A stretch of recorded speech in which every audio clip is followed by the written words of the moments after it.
pizza? Nggak ada. Apalagi punya anak gitu ya, itu yang harta udah nggak ternilai harganya deh. Iya ya, gitu ya. Jadi kalau sesudah Monique melewati semua ini, sebetulnya faktor apa yang kira-kira paling dominan di dalam sebuah rumah tangga untuk menghindari agar kegagalan seperti yang Monique alami itu nggak terjadi? Komunikasi kali ya. Dan Komunikasi itu mungkin nggak ada paling dalam, penting. pengalaman Monique yang 2 kali itu? Enggak, ya yang pertama terlalu muda, jadi ya masing-masing masih sama-sama egois. Mungkin ya kita masih punya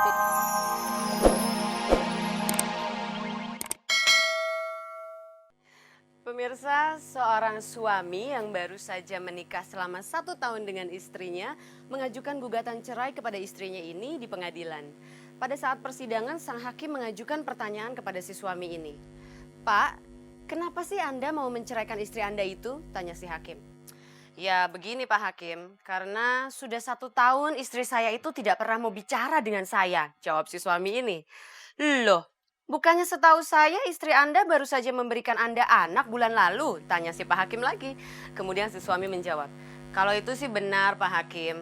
Tapi saya pikir Pak Hakim sama juga dengan saya. Kalau untuk bikin anak aja, nggak perlu kan pakai bicara-bicara. Iya toh? Selamat malam pemirsa. Dalam rangka ulang tahun yang ke-57 dari negeri tercinta ini, maka saya Peggy Melati Sukma kembali hadir ke hadapan Anda semua dari lantai 6 Hotel Indonesia dan di tengah sejuknya hembusan angin malam. Pemirsa, kalau kita sudah menjalani sebuah pernikahan, kemudian terjadi sesuatu hal atau sesuatu masalah di dalam pernikahan tersebut diputuskan sampai di situ. Terus kenapa dong orang-orang harus menikah kalau segampang itu juga pernikahan diakhiri?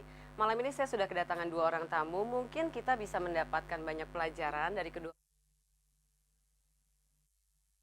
Adalah Monica Umardi. Selamat malam Monik. Dan yang kedua adalah Yuyun Sukowati. Waduh, selamat malam juga Yuyun. Yuyun ini masih lagi gencar beritanya di mana-mana ya. Oke, malam ini topik kita adalah perkawinan singkat.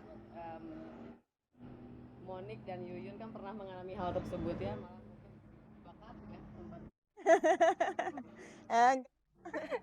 Yuyun dulu ya. Yuyun, pernikahan yang kemarin itu berjalan berapa lama ya? Kalau di total sebetulnya berapa lama itu? 3 bulan, dari sejak menikah sampai pisah tuh 3 bulan persisnya ya.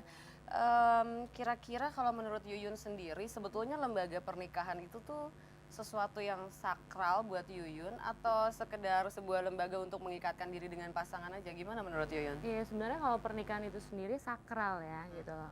Cuma kembali lagi sama orangnya ya, kepribadian masing-masing gitu loh. Nah, Yuyun pun juga nggak mengharapkan ini gitu. Tapi dengan adanya ini juga Yuyun bersyukur sekali gitu kan.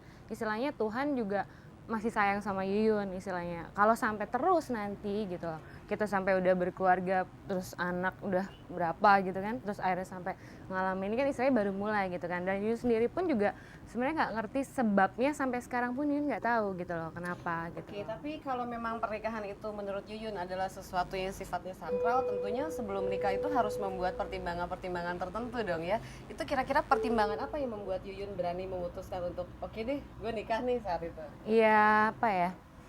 Waktu itu ya kelihatannya juga benar gitu kan ya. Nah itulah makanya kadang kita terlalu terburu-buru. Jadi sebenarnya memang harus diperhatikan bibit, bebet, bobot itu gitu loh. Ternyata masih penting ya Itu untuk penting diperhatikan. sekali gitu loh. Karena kita nggak bisa lihat orang dari luarnya aja, dari mulut manisnya aja atau apa gitu loh. Tapi ternyata kita setelah tahu kualitasnya oh begini. Jadi perlu waktu juga sih dan Jadi faktor itu penting. terburu-buru itu Iya, membuat itu. pernikahan berjalan dengan Iya, cepat ya. Kalau itu. menurut Monik sendiri gimana? Selain faktor jangan terburu-buru itu, kira-kira ada faktor lain nggak yang harusnya dipertimbangkan? Materi misalnya mungkin? ya materi itu pasti penting. Tapi materi juga bukan segalanya. Nggak tentu orang yang kaya raya itu pasti bahagia pernikahannya, enggak. Yang penting sebenarnya yang paling penting kalau menurut aku kayaknya ya kesiapan mental. Karena membangun rumah tangga itu nggak seindah waktu pacaran. Kadang-kadang waktu pacaran kan kayaknya semuanya indah-indah aja, yang katanya bagus-bagusnya, begitu udah nikah enggak. Oke, kalau tadi Monik punya pendapat kayak gitu ya mengenai pertimbangan materi. Kalau Yuyun sendiri gimana? Apa materi jadi pertimbangan utama juga pada saat memutuskan untuk menikah? Iya sebenarnya sih memang iya ya. Setelah Yuyun berpikir gitu loh. Istilahnya Yuyun pun hati-hati sekarang bisa tergelincir juga, salah pilih juga. Cinta juga kayaknya nggak ada deh yang makan Tidak cukup hanya cinta. Nggak cukup hanya cinta. Dan istilahnya memang dari faktor juga kita nggak bisa dong, kita rumah tangga itu kan emang harusnya mandiri, nggak ada campur tangan dari kedua belah pihak orang tua ya, istilahnya mertua kita juga nggak mau dong, kita pengennya rumah tangga juga istilahnya dari kesiapan dia sendiri pun juga harus berani untuk mandiri gitu loh ya kan. Artinya untuk kesiapan dalam berumah tangga, nggak, ini juga nggak mau, sepertinya kayaknya dia terlalu didoktrin banget sama orang tuanya gitu kan, jadi kita nggak mau dong mertua jadi ikut campur, kecuali kalau memang untuk baik, tapi ini ternyata malah untuk ini jadi ya. Ya, dengan kata lain berarti Yuyun juga siap ya untuk meminta kedua orang tua Yuyun tidak terlalu ikut campur banyak di dalam urusan rumah tangga Yuyun. Ya, kalau orang tua Yuyun istilahnya apa ya, justru lebih apa ya namanya, ke Yuyun tuh lebih ya udah terserah kamu, walaupun kadang kayak kemarin Yuyun salah pilih itu juga sebenarnya kok begini sih gitu, cuma kan ngikutin anak gimana, tapi ternyata dari orang tuanya dia yang terlalu kayaknya kelihatannya juga dari kepribadian dia sendiri juga masih tergantung dengan orang tua. Ya susah lah gitu loh. Oke, sekarang Monik nih. Monik kan sudah sempat mengalami kegagalan sampai 2 kali nih. Kira-kira kalau kita bicara soal pertimbangan sebelum menikah, apa menurut Monik, mohon maaf gitu ya, dalam tanda kutip, Monik tuh kurang pandai mungkin membuat pertimbangan-pertimbangan tertentu sebelum menikah sehingga akhirnya sampai harus tergelincir 2 kali, atau gimana menurut Monik sendiri? Mungkin jadi dalam hidup seorang manusia pasti pernah bikin kesalahan gitu ya. Cuman tololnya gitu, mungkin aku membuat kesalahan yang sama 2 kali. Dulu tuh lebih pada cinta gitu. Wah, gue cinta, pokoknya gue cinta gitu. Gue yakin dengan cinta tuh pasti bisa mengatasi segala. Ternyata enggak gitu. Cinta doang kalau nggak siap mental, kita belum mampu ngurusin suami, punya anak pula, kita nggak sabaran, terlalu muda pula menikahnya. Jadi ya itu memang orang siap mental tuh nggak tergantung umur. Cuman waktu itu aku baru 21 tahun, teman-temanku masih yang ke disco, aku yang ngurusin anak gitu kan. Jadi yang kadang-kadang ada rasa-rasa masih ke mall gitu, gue asik-asik nyusuin. Ada perasaan kesal? Nggak ada. Apalagi punya anak gitu ya, itu yang harta udah nggak ternilai harganya deh. Iya ya itu ya. Jadi kalau sesudah Monik melewati semua ini, sebetulnya faktor apa yang kira-kira paling dominan di dalam sebuah rumah tangga untuk menghindari agar kegagalan seperti yang Monik alami itu nggak terjadi? Komunikasi kali ya. Dan Komunikasi itu mungkin paling nggak ada dalam, penting.